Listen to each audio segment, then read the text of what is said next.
I'm not frightened of a fight.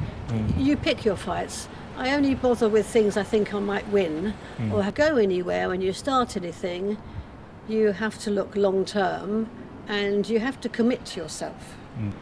Well, I've dressed most of it. So I opened the door onto the street in 1986. And when you do that, you get to meet a lot of people.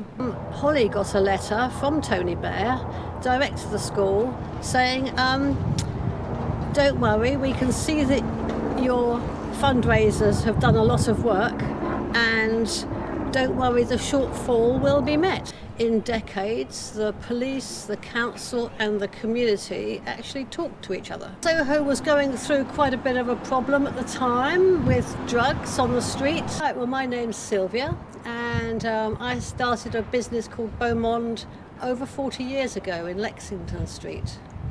And I had my daughter 30 years ago, and that got me involved in all things childcare in Soho, which was a novelty.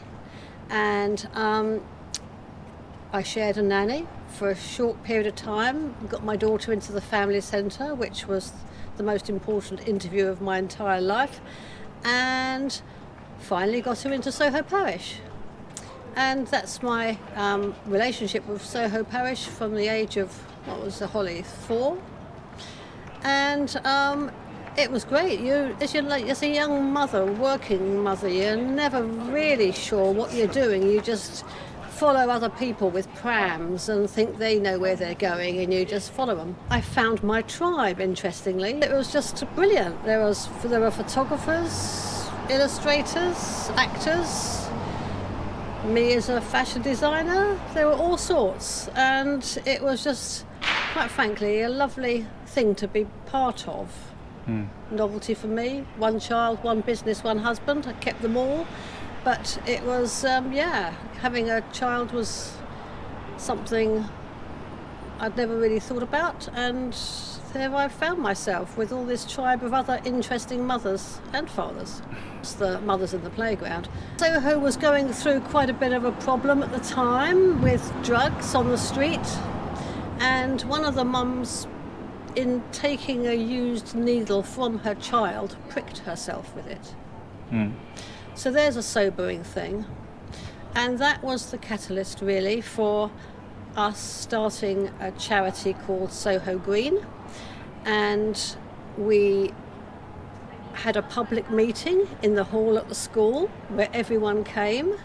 And for the first time in decades, the police, the council and the community actually talked to each other.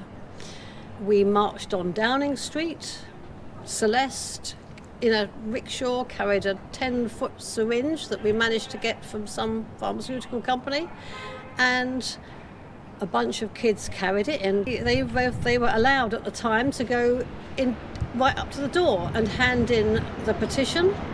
And of course we had lots of publicity, and we alighted on St Anne's Gardens and made it good. It was a drug-infested place where everyone hopped over the old Victorian railings of a night time, and there we were. Had some success with Soho Green and raising the money for a big fence, the chair, the table, the toilet, raising money for a whole bunch of things. Claire Herbert, who was the rector at St Anne's at the time, came up to me after drop-off one morning and said, "Sylvia, Holly's got 2 more years here. We've been given the chance of buying a bit of the building next door. Do you think you could raise $1 million and a bit in 2 years?" And I said, "Yeah, that seems like a thing." And 2 years of all my spare time spent writing funding applications, and I got a bit stuck after 270 odd thousand, I think.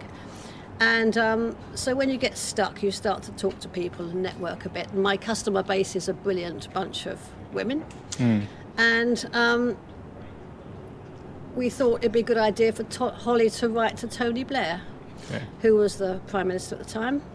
And his big thing, of course, was education. And she did. And although my husband had written previously, because he was the treasurer, he'd got a response saying, "Oh, sorry, mate, no money." Holly got a letter from Tony Blair, direct to the school, saying, "Don't worry, we can see that your fundraisers have done a lot of work, and don't worry, the shortfall will be met." And so 888,000 came to Holly Bancroft care of Soho Parish School. And then a lot more other money came in, and that paid for the joining up of the two buildings, which we didn't quite think about at the time, but of course was necessary. And Shaftesbury gave all their party money. They were going to have a big anniversary party, and they gave us 35,000, which was their party budget. And Brian Borough, he had died. His estate, he was always a supporter of us and what we did, and his estate said, "There's money left over, can we give it to you?" So of course I said yes, and that's why it's called the Brian Borough Hall.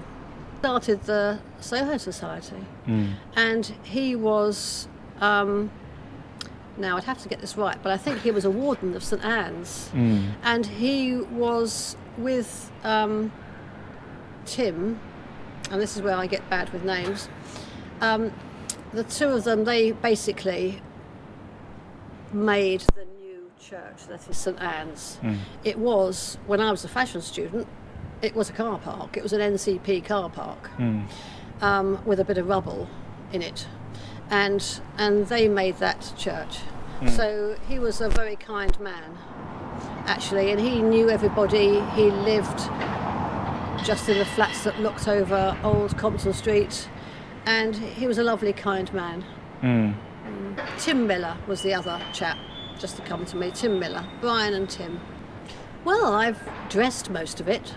So I opened the door onto the street in 1986, and when you do that, you get to meet a lot of people.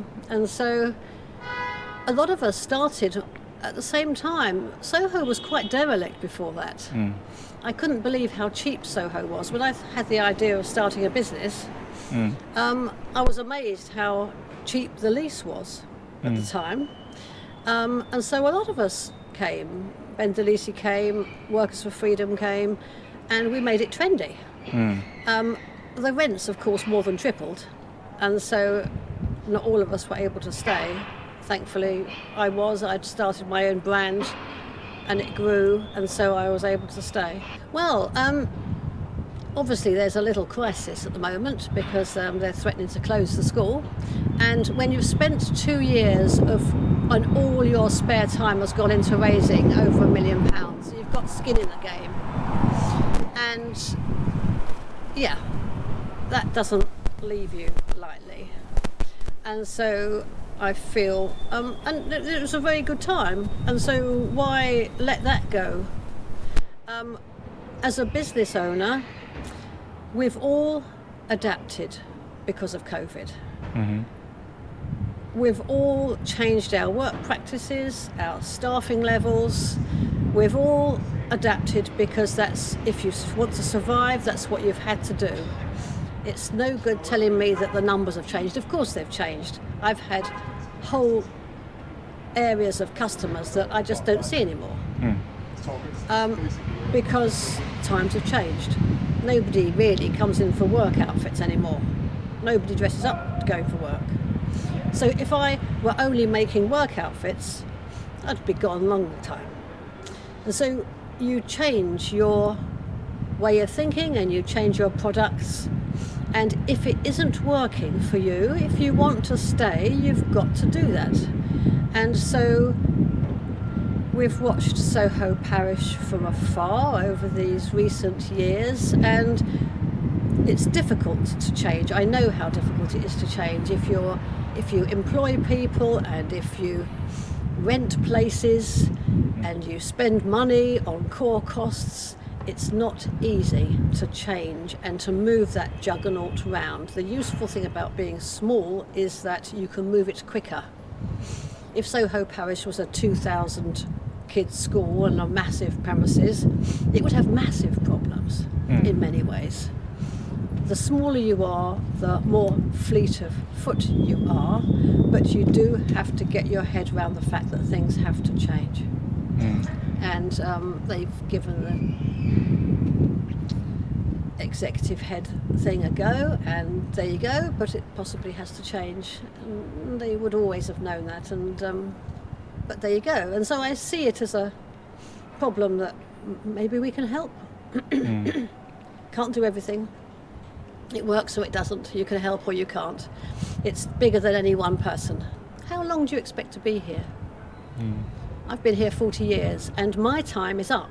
I'm retiring in 2 months' time because I feel 40 years is enough, and I've got the courage to leave, actually. It's a very big thing to leave.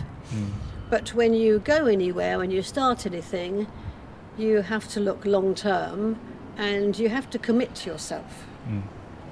And which is a big deal, actually, and it takes courage. And so to commit yourself to anything or anybody or any place does take courage. Hey, doing anything takes courage, and you can do it easily when you're younger because you don't see the leaving and winding up my business has taken much more thought. It's been years in the planning. And the marketing plan for this last year, fortunately for me, has worked, and some. I hadn't expected 40 years worth of old girls to come in wanting a last dress. I hadn't expected them to be quite so busy. Fortunately, I'm from a family of strong women. I think my daughter's carried on that, actually. Google Holly Bancroft, you'll see what I mean. And yeah, I'm from a family of strong women. That's how it is. It's in the genes. And I'm not frightened. I'm not frightened of a fight. You pick your fights. I only bother with things I think I might win or have got a good chance of winning.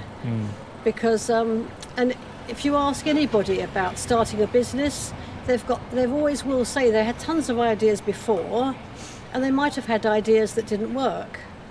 But they've actually actioned relatively few of those ideas. And you've got to be sensible to wiggle out the ideas from the things you might actually want to action.